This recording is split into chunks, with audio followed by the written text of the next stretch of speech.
Hello nursing students, most welcome to all of you guys. आज जो हम बात करने वाले हैं ना, वो बात करने वाले हैं रेलवे पैरामेडिकल्स के लिए। ठीक है, रेलवे यानी कि आरआरबी पैरामेडिकल्स की रिक्रूटमेंट जो आपकी शुरू होने वाली है, उसी की रिगार्डिंग आज हम डिटेल्ड में बात करने वाले हैं गाइस। वैसे तो मैंने ऑलरेडी आप लोगों को इन्फॉर्म कर दिया था कि रेलवे की वैकेंसी शुरू होने वाली है और एप्लीकेशन फॉर्म 17 तारीख से रिलीज होने वाला है। बस आपको इन्फॉर्म करने के लिए वीडियो बना रहा हूँ ताकि आप अवेयर हो जाओ कि कल की डेट में यानी कि 17 तारीख की डेट में कल ही से आपकी एप्लीकेशन फॉर्म भरनी शुरू हो जाएगी। ठीक है, और लास्ट टाइम पे ना साइट्स की थोड़ी इशूज़ हो जाती है, एप्लीकेशन फॉर्म सबमिट नहीं हो पाता है। तो जैसे ही एप्लीकेशन फॉर्म रिलीज हो जाए यानी कि 17 तारीख की डेट में, कल की डेट में जैसे ही एप्लीकेशन फॉर्म आ जाए, आप एक हफ्ते के अंदर में भर लेना। ठीक है गाइज, ताकि बाद में आपको किसी भी परेशानी का सामना ना करना पड़े। और रेलवे इस बार बहुत अच्छा मौका दे रहा है अलग अलग सेक्टर्स के लोगों के लिए, चाहे आप नर्सिंग के कोर्स कर रखे हों, फार्मासिस्ट के कोर्स कर रखे हों, लैब टेक्नीशियन के कोर्स कर रखे हों, डाइटिशियन के कोर्स कर रखे हों। ठीक है गाइस, सबके लिए बहुत अच्छा प्लेटफॉर्म है रेलवे, अभी बहुत अच्छा मौका दे रहा है। ठीक है, तो आप प्लीज़ जाओ और अपनी एप्लीकेशन फॉर्म भरो। और ऐसे लोग जो ईएसआईसी नर्सिंग ऑफिसर्स की एग्ज़ाम दिए हैं और उनका नहीं हो पाया है, उनके लिए रेलवे बहुत अच्छा मौका दे रहा है गाइस। ठीक है, तो जो लोग ईएसआईसी में नहीं हो पाया जिनका, वो निराश नहीं होंगे। आपको रेलवे बहुत अच्छा मौका दे रहा है नर्सिंग सुपरिटेंडेंट के पोस्ट के लिए, यानी कि नर्सिंग ऑफिसर के पोस्ट के लिए। ठीक है गाइस, और ईएसआईसी के कंपेयर में बात करें पेपर पैटर्न का, तो रेलवे का पेपर ज़्यादा इजी होता है। ठीक है, इसकी लैंग्वेज उतनी टफ नहीं होती है जितने कि ईएसआईसी की, तो आपके लिए आसान हो जाएगा रेलवे का पेपर। ठीक है गाइस, तो आप प्लीज़ जाओ और एप्लीकेशन फॉर्म भरो रेलवे के लिए। चलिए तो आगे बात करते हैं कि और क्या क्या दे रखा है। देख लीजिएगा यहाँ पे जो रिक्रूटमेंट बॉडी है ना, यानी कि जो ऑर्गेनाइजेशन है जो ऑर्गेनाइज करने वाला है, दैट इज़ आरआरबी। ठीक है, रेलवे रिक्रूटमेंट बॉडी है, यही रिक्रूटमेंट बोर्ड है, वही आपकी जो एग्ज़ाम होगी वो ऑर्गेनाइज करने वाले हैं। ठीक है, पोस्ट नेम की बात कर लें तो ये आरआरबी की पैरामेडिकल स्टाफ्स की पोस्ट है। पैरामेडिकल इट मीन्स कि पूरे के पूरे, अगर एमबीबीएस डॉक्टर्स की बात कर लें, उनको छोड़ के जितनी कैटेगरीज होती हैं ना, सारे पैरामेडिकल्स में आ जाते हैं। ठीक है, चलिए नोटिफिकेशन रिलीज डेट की बात कर लेते हैं। तो ये 8 तारीख यानी कि 8 अगस्त के दिन ही नोटिफिकेशन आ गया था और हमने आपको 8 तारीख को ही इन्फॉर्म कर दिया था। ठीक है, आज बात करते हैं एप्लीकेशन स्टार्ट कब से होगा। तो देख लीजिएगा कल की डेट यानी कि 17 अगस्त से ही आपकी एप्लीकेशन फॉर्म शुरू हो जाएगी। तो आपसे रिक्वेस्ट है, एक वीक के अंदर में, विद इन 1 वीक आपको आपकी एप्लीकेशन फॉर्म भर लेना है। ठीक है, लास्ट डेट की बात करें तो 16 सितंबर है, बट लास्ट डेट तक आपको इंतज़ार नहीं करना है। यदि आपको साइट्स के प्रॉब्लम से बचना है, बफरिंग से बचना है, आप चाहते हो कि आपकी एप्लीकेशन फॉर्म टाइम सबमिट हो जाए, तो प्लीज़ आप कल परसों, ठीक है, एक वीक के अंदर में अपना एप्लीकेशन फॉर्म भर लीजिएगा। चलिए एग्ज़ाम लेवल की बात करें तो ये नेशनल लेवल का एग्ज़ाम है। इट मीन्स कि ऑल इंडिया कैंडिडेट्स इसमें अप्लाई कर सकते हैं। ठीक है, एलिजिबिलिटी क्राइटेरिया की बात करते हैं तो ये differ along with the post, आप किस पोस्ट के लिए अप्लाई करते हैं, एलिजिबिलिटी क्राइटेरिया उस पर डिपेंड करती है।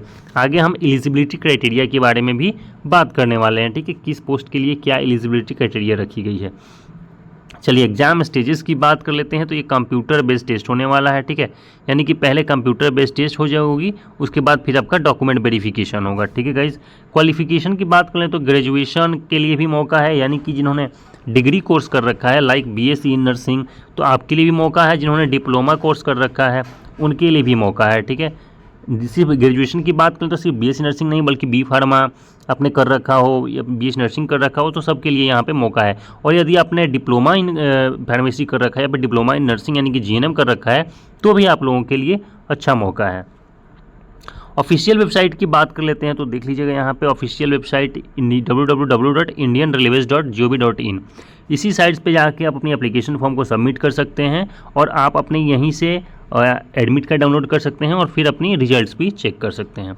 आगे बात कर लेते हैं इंपॉर्टेंट डेट्स की। तो जैसे मैंने बताया था, देख लीजिएगा कल की डेट में आपकी एप्लीकेशन फॉर्म भरनी शुरू हो जाएगी, यानी कि 17 अगस्त को एप्लीकेशन फॉर्म भरना शुरू हो जाएगा।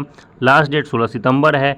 और रिलीज़ ऑफ एडमिट कार्ड की बात कर लें तो एग्ज़ाम से 10 दिन पहले, ठीक है, यानी कि 10 डेज़ बिफोर द एग्ज़ाम आपकी एडमिट कार्ड रिलीज़ कर दी जाएगी। कंप्यूटर बेस्ड सीबीटी डेट की बात कर लें तो लास्ट वीक ऑफ नवंबर, यानी कि नवंबर में आपके एग्ज़ाम्स होने वाले हैं गाइस। ठीक है, सितंबर में आपको नॉर्सेट देना है और नवंबर में आपको रेलवेज देना है। चलिए ये भी बात हो गया। रिजल्ट डेट की बात कर लें तो ये नोटिफाइड सुन है, जब आपकी एग्ज़ाम की डेट आएगी उसके साथ रिजल्ट की भी डेट आ जाएगी। ठीक है, आगे बात कर लेते हैं, ठीक है। और देख लीजिएगा क्या दे रखा है यहाँ पे, आपकी कुछ सैलरी दे रखी है, एज लिमिट्स दे रखी है और कितनी वैकेंसीज है वो दे रखी है, वो भी हम डिस्कस कर लेते हैं। देख लीजिएगा पहला पोस्ट डाइटिशियन का दे रखा है, लेवल से के 7 के हिसाब से आपकी पेमेंट होगी, यानी कि स्टार्टिंग जो सैलरी होगी 44,900 होगी, ठीक है। सच ए गुड सैलरी गाइज, ठीक है। तो C2 मेडिकल स्टैंडर्ड्स होगा। उसके बाद एज लिमिट की बात करें तो 18 से 36 साल, यानी कि 18 ईयर से 36 ईयर्स ऑफ एज आप इसमें एलिजिबल हो अप्लाई करने के लिए। वैकेंसीज लेकिन सिर्फ 5 है। आगे बात कर लेते हैं नर्सिंग सुपरिटेंडेंट की, जिसमें सबसे ज़्यादा वैकेंसी है। तो यदि आपने BS नर्सिंग कर रखा है, GNM कर रखा है और GNM वालों के पास यदि 2 साल का एक्सपीरियंस कोर्स है तो आप एलिजिबल हो इस पोस्ट के लिए, ठीक है। ये देख लीजिएगा 7 पे लेवल है, 44,900 इसकी भी स्टार्टिंग सैलरी रखी गई है। ये स्टार्टिंग सैलरी इट मीन्स कि आपकी बहुत सारे अलाउंस को इसमें ऐड नहीं किया गया है, ये आपकी इनहैंड सैलरी है, इसके ऊपर से बहुत सारे अलाउंस मिलेंगे। C1 लेवल है इसका, 20 to 43 इसकी एज लिमिट रखी गई है और 713 इसकी पोस्ट्स है। ऑडियोलॉजिस्ट स्पीच थेरेपिस्ट की बात कर लें गाइस तो देख लीजिएगा 6 पे लेवल के हिसाब से इसकी पेमेंट की जाएगी। 35,400 स्टार्टिंग सैलरी है, ठीक है। B1 कैटेगरी में आता है मेडिकल स्टैंडर्ड्स के। 21 to 33 इसकी एज लिमिट रखी गई है और ये 4 ही पोस्ट इसमें रखी गई हैं, ठीक है। क्लिनिकल साइकोलॉजिस्ट की बात कर लेते हैं, क्लिनिकल साइकोलॉजिस्ट, ठीक है। तो ये 6 लेवल पे के हिसाब से इसकी पेमेंट होगी। 35,400 इसकी पेमेंट रखी गई है। B1 कोटा से आता है मेडिकल स्टैंडर्ड्स में और 18 से 36 साल इसकी एज रखी गई है, ठीक है। और 7 ही पोस्ट इसमें रखे गए हैं। चलिए डेंटल हाइजीनिस्ट की बात कर लेते हैं तो इसकी भी पे लेवल 6 रखी गई है, 35,400, 35,400 इसकी पेमेंट रखी गई है। C2 इसकी मेडिकल स्टैंडर्ड रखी गई है। 18 से 36 बात कर लें तो ये इसकी एज लिमिट्स है, मिनिमम 18 साल मैक्सिमम 36 साल, ठीक है। बट इसमें पोस्ट जो है वो बहुत कम है, 3 है।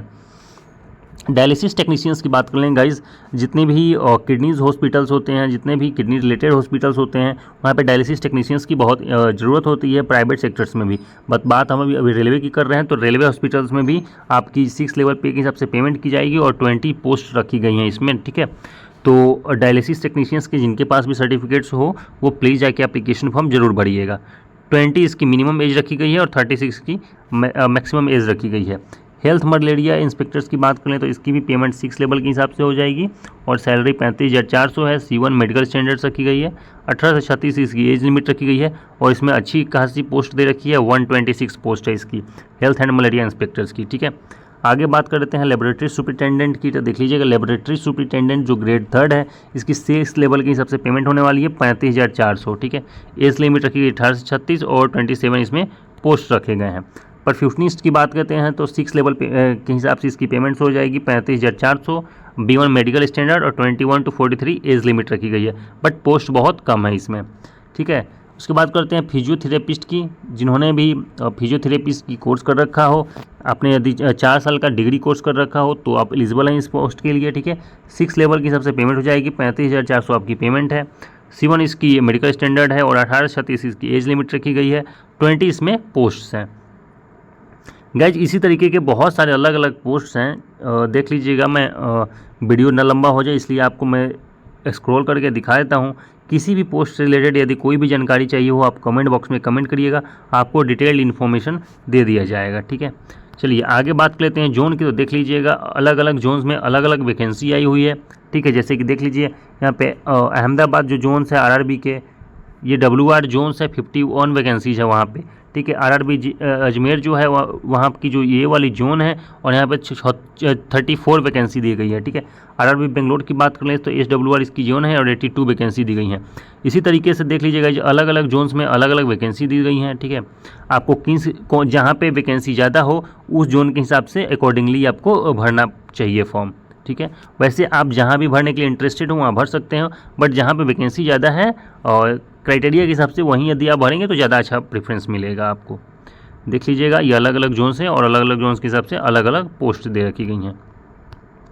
यहाँ पे कुछ प्रोसेस दे रखे गए हैं, कुछ स्टेप्स दे रखे गए हैं कैसे आप अपनी एप्लीकेशन फॉर्म को भर सकते हो। वीडियो को पॉज करके गाइस लाइन बाय लाइन पढ़ लीजिएगा। यदि कहीं कोई भी प्रॉब्लम हो आप कमेंट बॉक्स में कमेंट कर लीजिएगा, आपको आपकी प्रॉब्लम्स क्लियर कर दी जाएंगी, ठीक है। वहीं यदि एप्लीकेशन फ़ी की बात कर लें तो जो लोग भी जनरल कोटा से आते हैं या फिर अदर बैकवर्ड क्लास यानी कि OBC से आते हैं उनको 500 रुपये एज एन एप्लीकेशन फ़ी देना पड़ेगा, ठीक है। बट यहाँ पे एक टर्म्स एंड कंडीशंस है कि जब आप CBT मोड की एग्ज़ाम दे लोगे, ठीक है, जब आप CBT मोड की एग्ज़ाम दे लोगे ना तो आपको 400 रुपये आपके अकाउंट्स में रिफंड मिल जाएंगे, यानी आपको सिर्फ 100 रुपया लगने वाला है। बट स्टार्टिंग में आपको 500 रुपया पे करना पड़ेगा, जो लोग भी जनरल और OBC से हैं, और आपको 400 रुपया CBT मोड की एग्ज़ाम देने के बाद रिफंड कर दिए जाएंगे। वहीं यदि बात कर लेते हैं SC ST की, देख लीजिएगा SC ST, ex serviceman, PWDS, female, transgender और माइनॉरिटीज़ और इकोनॉमिकली बैकवर्ड क्लास से जो लोग आते हैं उनको 250 रुपया एप्लीकेशन फ़ी देना पड़ेगा, ठीक है। वहीं बात कर लेते हैं कि जब आप CBT मोड का एग्ज़ाम दे लीजिएगा उसके बाद आपके जो 250 रुपये हैं ये पूरे के पूरे पैसे रिफंड हो जाएंगे, यानी आपको 0 रुपया लगने वाला है, ठीक है।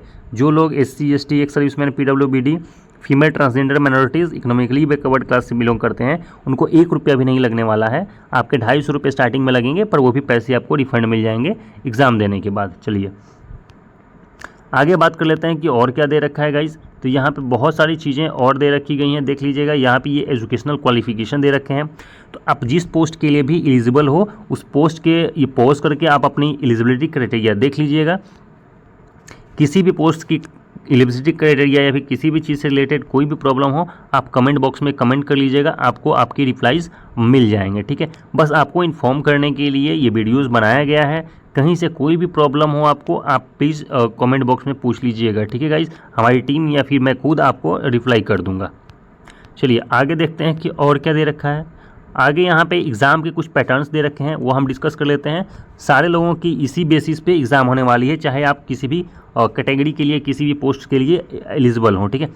90 मिनट्स का आपको टाइम मिलेगा, ठीक है। 90 मिनट्स में आपको 100 ऑब्जेक्टिव क्वेश्चंस करने होंगे, ठीक है गाइज। 90 मिनट्स आपको टाइम मिलेगा, यानी कि 1.5 आवर, यानी कि 1.5 घंटे का आपको समय मिलने वाला है और 100 क्वेश्चंस उसमें करने हैं। वहीं बात कर लेते हैं जो लोग डिसेबिलिटी कोटा से हैं, ठीक है, जो बेंचमार्क डिसेबिलिटी कोटा से हैं उनको 120 मिनट का टाइम मिलने वाला है, यानी कि उनको 2 घंटे का टाइम मिलने वाला है ये पेपर को सॉल्व करने के लिए। चलिए और आगे बात कर लेते हैं। देख लीजिएगा, यदि आप एक क्वेश्चन को सॉल्व करिएगा, ठीक है, ईच इनकरेक्ट आंसर, सॉरी ऊपर देख लेते हैं पहले करेक्ट आंसर्स के लिए। यहाँ पे करेक्ट आंसर्स के लिए तो कुछ नहीं दे रखा है, बट 1 नेगेटिव मार्किंग के लिए दे रखा है। बट मैं बता देता हूँ आपको, 1 करेक्ट आंसर पे आपको 1 मार्क्स मिलने वाला है, ठीक है। तो 100 क्वेश्चंस आपको 100 मार्क्स के होने वाले हैं और एक इनकरेक्ट आंसर, ठीक है। Each incorrect answer will result in a penalty of 1/3 of marks, यानी कि 1/3 मार्क्स आपके डिटेक्ट कर लिए जाएंगे हर निगेटिव आंसर्स पे, ठीक है। और आपको 1 नंबर मिलेगा हर पॉजिटिव आंसर्स पे। तो ये आपकी कुछ एग्ज़ाम की क्राइटेरिया दे रखी गई हैं। वहीं बात कर लेते हैं, देख लीजिए नंबर ऑफ़ क्वेश्चंस की। तो यदि आप प्रोफेशनल एबिलिटी की बात कर लें तो प्रोफेशनल एबिलिटी से टोटल 70 क्वेश्चंस आने वाले हैं, ठीक है, 70 मार्क्स की। प्रोफेशनल एबिलिटी इट मीन्स कि जिस पोस्ट के लिए आप एलिजिबल हैं, जिस पोस्ट के लिए आप एप्लीकेशन फॉर्म भर रहे हो, यदि आप फार्मेसी के लिए भर रहे हो तो फार्मेसी से 70 क्वेश्चंस पूछे जाने वाले हैं, ठीक है। रेस्ट जो 30 क्वेश्चंस होंगे वो जनरल अवेयरनेस, अर्थमेटिक और जनरल इंटेलिजेंस से पूछे जाएंगे। यदि आप नर्सिंग के लिए फॉर्म भर रहे हो तो नर्सिंग से 70 क्वेश्चन पूछे जाएंगे और बाकी जो 30 क्वेश्चन है वो जनरल एबिलिटी, अर्थमेटिक्स और जनरल अवेयरनेस से पूछे जाएंगे, ठीक है। और आपकी जो ड्यूरेशन दी गई है 90 मिनट्स दी गई हैं, बट यहाँ पे 120 मिनट्स उनके लिए है जो डिसेबल कोटा से आते हैं, ठीक है। देख लीजिएगा यहाँ पे टोटल 100 क्वेश्चंस हैं, टोटल 100 मार्क्स के क्वेश्चंस आएंगे, ठीक है। 90 मिनट्स का ड्यूरेशन दे रखा है, ज़्यादा कुछ नहीं था गाइज। कुछ यहाँ पे सिलेबस दे रखी गई है जनरल अर्थमेटिक्स की, आप पॉज करके देख लीजिएगा कौन में टॉपिक में कितने चैप्टर्स आने वाले हैं। जनरल अर्थमेटिक्स में कौन कौन सा चैप्टर है, जनरल अवेयरनेस में कहाँ से क्वेश्चन पूछे जाने वाले हैं, जनरल इंटेलिजेंस में कहाँ से पूछा जाने वाला है और जनरल साइंस में कहाँ से पूछा जाने वाला है, ठीक है। जहाँ तक बात है सैलरी की वो हमने बता दिया है, मिनिमम इसमें 21,700 है और मैक्सिमम आपको 44,900 तक की सैलरी रहने वाली है, ठीक है गाइज। देख लीजिएगा ये सारे सैलरीज़ हैं अलग अलग पोस्ट्स के लिए। तो यही सारी चीज़ें थी गाइज जो आपके साथ डिस्कस करनी थी। कहीं से कोई भी प्रॉब्लम हो यदि इस पोस्ट से रिलेटेड तो आप पूछ लीजिएगा, आपकी प्रॉब्लम्स को हम सॉल्व कर देंगे कमेंट बॉक्स में ही, ठीक है गाइज। इस वीडियो में इतना ही रखते हैं, प्लीज़ चैनल को सब्सक्राइब कर लीजिएगा। कहीं से कोई प्रॉब्लम हो, कोई भी किसी भी पोस्ट से रिलेटेड कुछ भी आपको पूछना हो आप कमेंट बॉक्स में कमेंट कर लीजिएगा, आपको आपका रिप्लाई मिल जाएगा। Thank you so much guys, thank you.